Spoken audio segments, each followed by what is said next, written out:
এক গ্রামে প্রতাপ নামে একজন দরিদ্র মাঝি বাস করত। তার একমাত্র মেয়ের নাম ছিল মালা। প্রতাপ তার ছোট্ট মেয়ে মালাকে খুব ভালোবাসতো। ও মা, বাবা এখনো কেন আসছে না বলো তো? বাবা তো বলেছিল আমাকে মেলায় নিয়ে যাবে। তোর বাবা নদীতে মাছ ধরতে গেছে। বর্ষাকালে নদীতে অনেক মাছ পাওয়া যায় মা। বাবা কখন আসবে মা? কখন আমাকে মেলায় নিয়ে যাবে? সবসময় এত জেদ করিস কেন রে? তুই জানিস না তোর বাবার কাজের অনেক চাপ। শুধু শুধু এখানে বিরক্ত করিস না। কোথায় আমার লক্ষ্মী সোনা মালা কোথায়? হ্যাঁ, এদিকে আয় রে মা। দেখ দেখ আমি তোর জন্য কি এনেছি। বাবা এসেছে, দেখো মা, বাবা এসেছে। নে মা, আমি তোর জন্য মেলা থেকে রেশমি চুড়ি, লাল ফিতে আর এই পুতুল এনেছি। এগুলো ব্যাগের ভেতর আছে, তুই ঘরে নিয়ে যা। কিন্তু বাবা, তুমি যে বলেছিলে আজ আমাকে মেলায় ঘুরতে নিয়ে যাবে।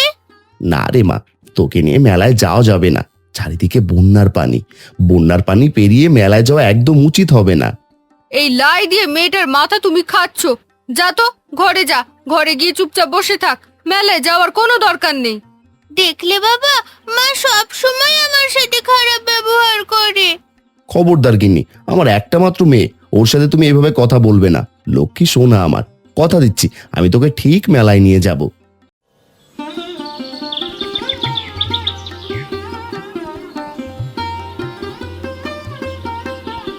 যা তো মা, এই নারকেল দুটো মোড়লের বাড়িতে দিয়ে আয়। মোড়লের গিন্নি নারকেল কিনতে চেয়েছিল।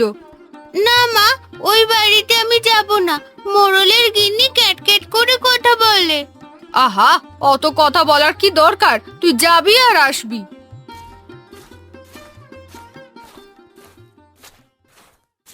কি রে, এই অসময় তুই এখানে কি করছিস? গিন্নিমা, মাই নারকেলগুলো দিয়ে পাঠালো। বলল তুমি নাকি নারকেল চেয়েছিলে, তাই তো এতগুলো বিক্রি করতে এলাম। ও আচ্ছা, দাঁড়া, এই নে, এখানে টাকা আছে, তোর মায়ের হাতে দিয়ে দিস। আচ্ছা গিন্নিমা, তুমি মনে হয় মাংস রান্না করছিলে, তাই না? দারুণ সুন্দর গন্ধ বের হয়েছে। এখানে দাঁড়িয়ে দাঁড়িয়ে মাংসের দিকে লোভ দিচ্ছিস, তাই না? কোনোদিন কি মাংস খাসনি নাকি রে? অনেক দিন হলো আমরা মাংস খাইনি, তাই গন্ধটা পেয়ে একটু দাঁড়িয়েছিলাম। গরিবের আবার যত শখ। যা যা, এখনই এখান থেকে চলে যা। আচ্ছা গিন্নিমা, আমি যাচ্ছি।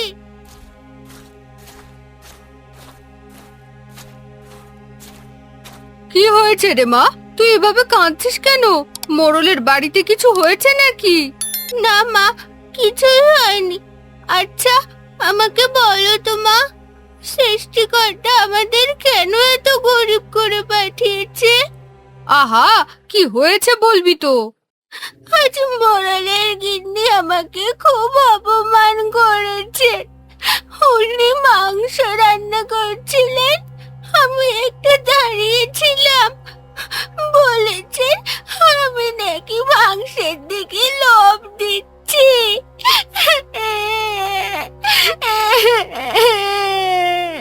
কাঁদিস না মা, মোড়ল বড় লোক মানুষ, তোকে না হয় দুটো কথাই শুনিয়েছে। ও বাড়িতে তোকে আর যেতে হবে না। তুমি তো আমাকে জোর করে পাঠালে, আমি তো যেতে চাইনি মা।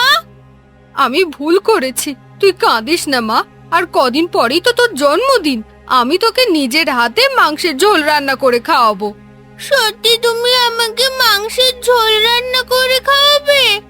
কিন্তু মাংসের তো অনেক দাম। তোর জন্মদিনের দিন আমি ঠিক মাংসের ঝোল জোগাড় করব। কি বলছো তুমি? আমার মেয়েকে কথা শুনিয়েছে?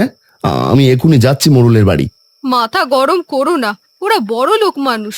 তুমি ওদের সাথে ঝগড়া করে পেরে উঠবে না। মেয়েটাকে ভালো মন্দ খাওয়াতে পারি না, আর তাই তো মেয়েটাকে কথা শুনতে হয়। যে করে হোক মেয়েটাকে একটু মাংস জোগাড় করে খাওয়াতেই হবে। কাল মহাজনের কাছে গিয়ে একটু বলে দেখো, যদি কিছু টাকা জোগাড় করতে পারো তাহলে আসার সময় একটু মাংস নিয়ে এসো। আচ্ছা ঠিক আছে, কাল মহাজনকে আমি বলে দেখব। নদীতে জলের পরিমাণ অনেক বেশি, যে কোনো সময় বন্যা হবে। বন্যার পানি আবার আমাদের গ্রামে প্রবেশ করবে না তো? জানি না, বিধাতা আমাদের কপালে কি যে লিখেছে।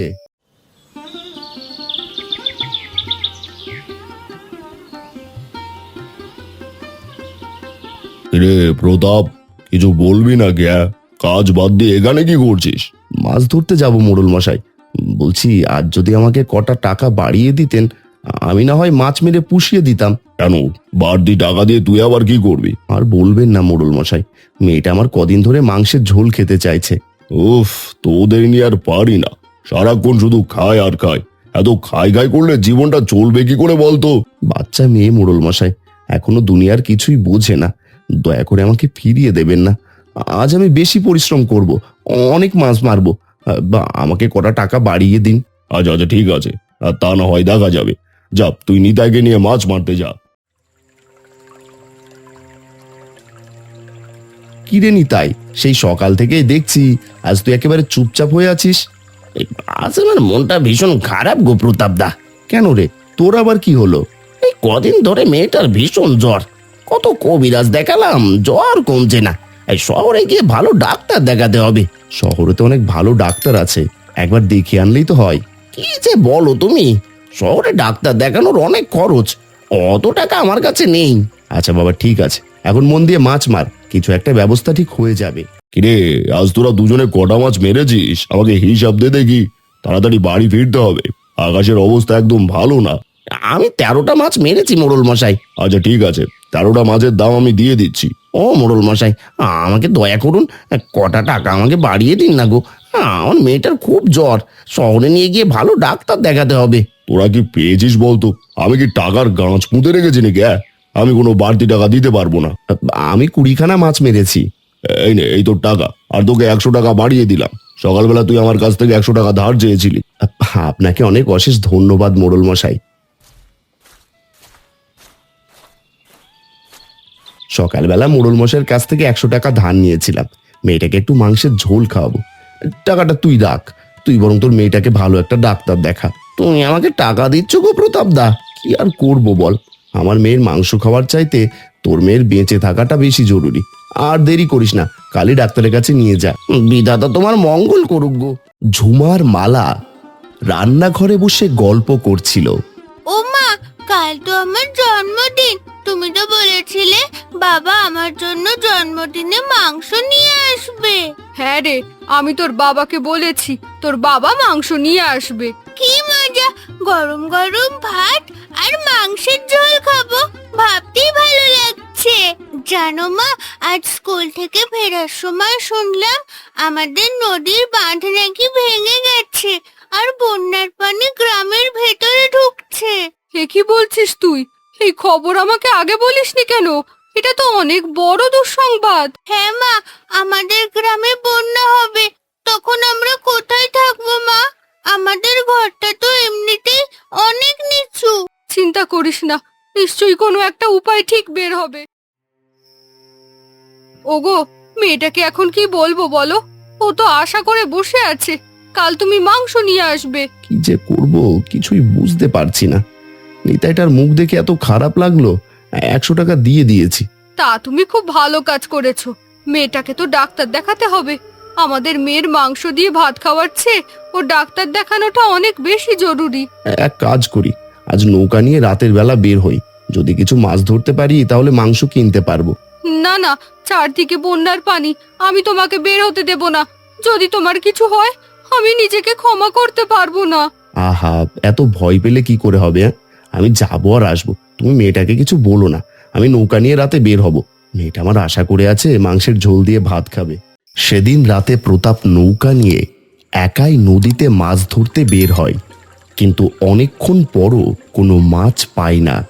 ভোর হতে আর বেশিক্ষণ নেই, একটা মাছও পেলাম না। জানি না কালকে মেয়েটাকে কি করে মুখ দেখাবো। হঠাৎ নদী থেকে একটা জলপরীর আবির্ভাব ঘটে। কি ব্যাপার কি মাছি, তুমি এত রাতে এই নৌকায় বসে কাঁদছো কেন? কে কে কে তুমি? আমাকে দেখে ভয় পেও না গো, আমি জলপরি, এই নদীতেই থাকি। তোমাকে কাঁদতে দেখে কথা বলতে এলাম। আমার মনে খুব দুঃখ জলপরি। আগামী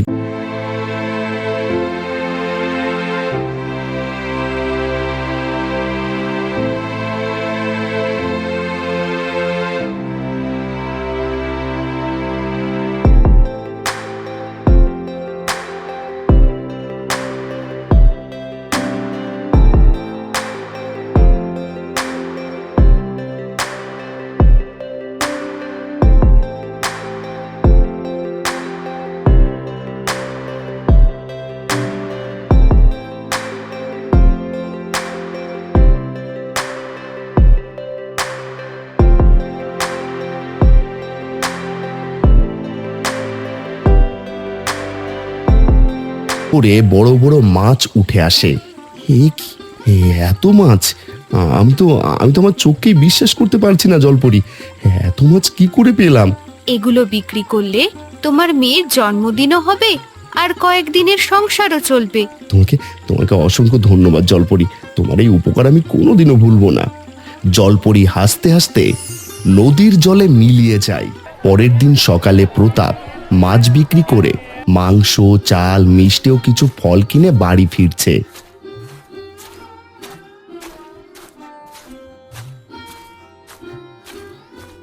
বাবা এসেছে, বাবা এসেছে। তোমার ফিরতে তো দেরি হলো কেন বাবা? আর তোমার হাতে এগুলো কি? এই না মা, এগুলো তোর জন্মদিনের উপহার। আর আর দেখ, এই দেখ, এই তোর জন্য মাংস এনেছি। সত্যি বাবা, আজ আমি মাংসের ঝোল খাবো। হ্যাঁ মা, আজ তুই মন ভরে মাংস দিয়ে ভাত খাবি। বিধাতার কাছে লাখো শুক্রিয়া, আজ আমাদের মেয়ের মুখে হাসি ফুটলো। তুমিও যাও, নদী থেকে ডুব দিয়ে এসো। আজ আমরা একসাথেই সবাই খাবো। ঝুমা মাংস রান্না করছে, সুগন্ধে ঘর ভরে গেছে। মা, কি সুন্দর গন্ধ! আজ আমার জীবনের সবচেয়ে আনন্দের দিন। রান্না শেষ হতে আর কত সময় লাগবে গো মা? কখন খাবো বলো তো?